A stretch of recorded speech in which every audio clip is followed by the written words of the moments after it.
like I've said earlier, there are three types of chemical bonds that we're going to look at. First, we looked at ionic bonds, and now our second type of bonds that we're going to look at are covalent bonds. So a covalent bond is a force of attraction that holds together two atoms that share a pair of electrons. The electrons are attracted to the nuclei of both atoms, and that attraction is equal. This type of bond only occurs between nonmetals. Covalent bonds can form between the same or different elements. If it forms between the same element, we call those diatomic molecules or diatomic compounds. So your examples of diatomic or elements capable of becoming diatomic molecules or compounds are nitrogen, oxygen, fluorine, chlorine, bromine, iodine, and hydrogen. And most often, these elements will not be found in a single state. So nitrogen won't be just N1. It has to be N2. Same with oxygen and fluorine and all of these. And so when you're working with these elements, you will almost always see that they're combined with some other element or itself. So covalent bonds form because it gives atoms a more stable arrangement of their electrons, because it fills that outermost energy level. And remember, the first energy level gets filled with 2 electrons, and then everything else, the 2nd through the 7th, need 8 electrons to become full. And so when we look at water, water has covalent bonds in it, and when hydrogen and oxygen share these 2 atoms, or 2 electrons, hydrogen now has its 2 valence electrons that it needs for a full octet, because it only has electrons in that first energy level. And then sharing the second pair here with the second hydrogen helps oxygen achieve its octet with 1, 2, 3, 4, 5, 6, 7, 8. And so in each of these bonds here, one of these electrons comes from oxygen, so maybe we'll color those orange, and one of the electrons in each of these pairs comes from the hydrogen. So they're a shared pair of electrons. What can happen with covalent compounds is something called polar bonds, and this is having oppositely charged ends within the same atom. So what ends up happening is one atom attracts the electrons in the compound more strongly than the other atoms. This will create an unbalanced charge within a compound. And we really see this in water. So in water, oxygen tends to pull all of the electrons, even though they're shared, toward it. So that means these 4 electrons in the bonds get held more closely to the oxygen atom than the hydrogen. So that gives oxygen, the oxygen side, a partially negative charge, and the 2 hydrogens have a partially positive charge because they don't have the electrons hanging around it. So this is that unbalanced charge within a single compound that we're talking about. You can also have nonpolar bonds, and this is not having oppositely charged ends. The atoms attract the shared electrons equally, and this results in no polar ends, no negative or positive ends. And we can see this in a diatomic oxygen molecule. Both of the oxygen atoms here are attracting these electrons equally, and so there's no plus or minus end to this into this molecule. So a covalent compound is a compound that forms when atoms of nonmetals are held together by covalent bonds. The smallest covalent compound will only contain 2 atoms, and the largest covalent compound can contain up to thousands of atoms long. And this we see in some organic molecules called carbohydrates and proteins. And we talk a lot about these in Chapter 2 in 10th grade. So naming covalent compounds is pretty simple, actually. So the element closer to the left-hand side of the periodic table is named first. Then, just like ionic compounds, the second element will get the suffix "ide." Then we use prefixes such as di and tri to show the number of each atom in the compound. And so when we write the formula, instead of writing di or tri, we actually write them as subscripts and actually use numbers.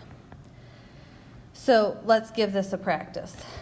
The gas that consists of 1 carbon atom and 2 oxygen atoms is named carbon dioxide. What is its chemical formula? So when you're given this type of information up here, it's pretty easy to write the chemical formula because it tells you have 1 carbon atom and 2 oxygen atoms. And so, but a lot of times you're going to see information like carbon dioxide, or we could try like dinitrogen,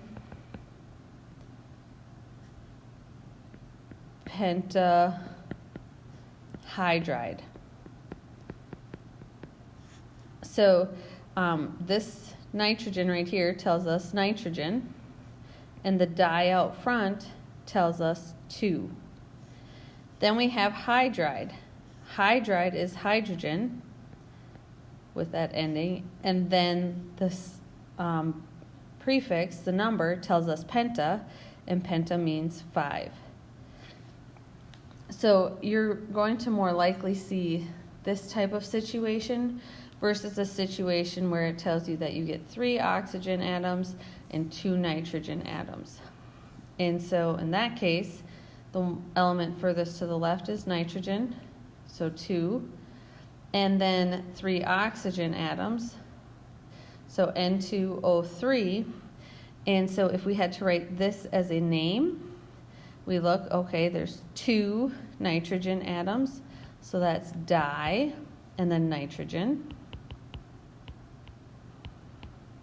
And then oxygen, we look at the number, is tri for 3, and then oxide.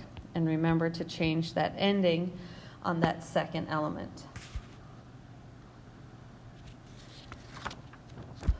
Properties of covalent compounds, they will exist as individual molecules and not crystals. Crystals are unique to ionic compounds. They require less energy for individual molecules than ions in order to pull apart. So this means that ionic compounds, or rather ionic bonds, are slightly weaker than ionic. So covalent bonds are a little weaker than ionic bonds. Because it takes less energy to pull apart these molecules, they have low boiling and melting points. Many of these compounds are gases or liquids at room temperature. They tend to share their electrons. So that means their electrons cannot move freely. So when their electrons cannot move freely, they cannot conduct electricity or heat. And they also will not dissolve in water. So all polar compounds will contain polar bonds. But just because you have a polar bond does not necessarily result in a polar compound. This will depend on how the atoms are actually arranged.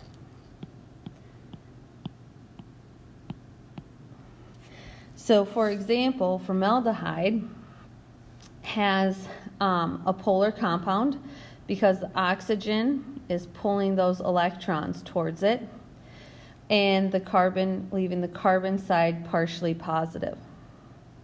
Carbon dioxide is overall a nonpolar compound, even though the oxygens are pulling the electrons from the carbon, but because they're being pulled in opposite directions, they tend to cancel each other out. It's kind of like a +1, -1 situation where they end up being 0. And so since here the electrons are being pulled this way, this side is a negative, where this side is a positive. So these two negative sides like cancel each other out, making it a nonpolar compound.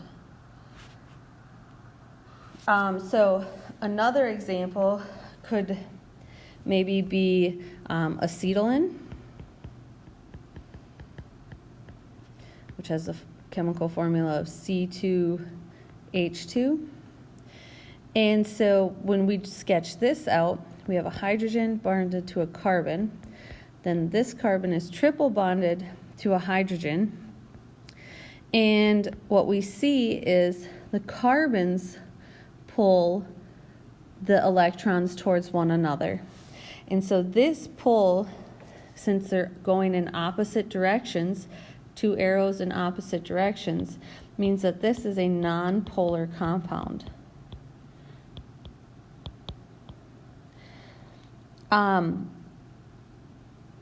Or we could look at another example here would be methane.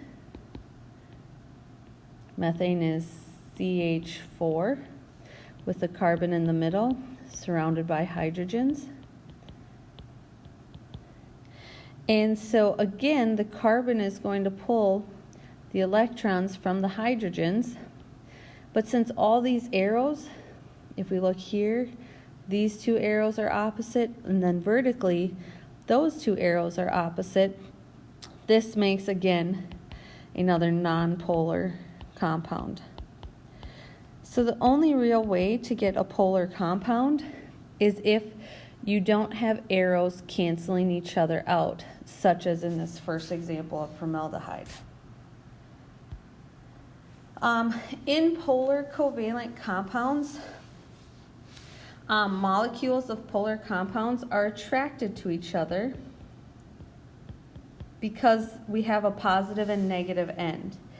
And so if you look here with water, we know that the oxygen is slightly negative where the hydrogens are partially positive. So this negative and positive are going to be attracted to each other, and they form what we call a hydrogen bond. And a hydrogen bond is a weak bond that forms between the slightly positive hydrogen of one atom in one molecule and a slightly negative atom in the other molecule. And these bonds form because of the positive end of one molecule and the negative end of the other.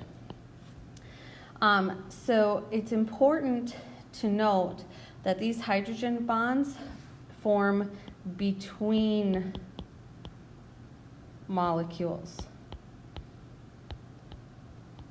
So this bond is between this molecule here and this molecule here. Then the bonds within the molecules here and here are the covalent ones. When we have polar covalent compounds, they tend to have higher melting and boiling points than their non-covalent compounds because they have that extra force of attraction holding them all together.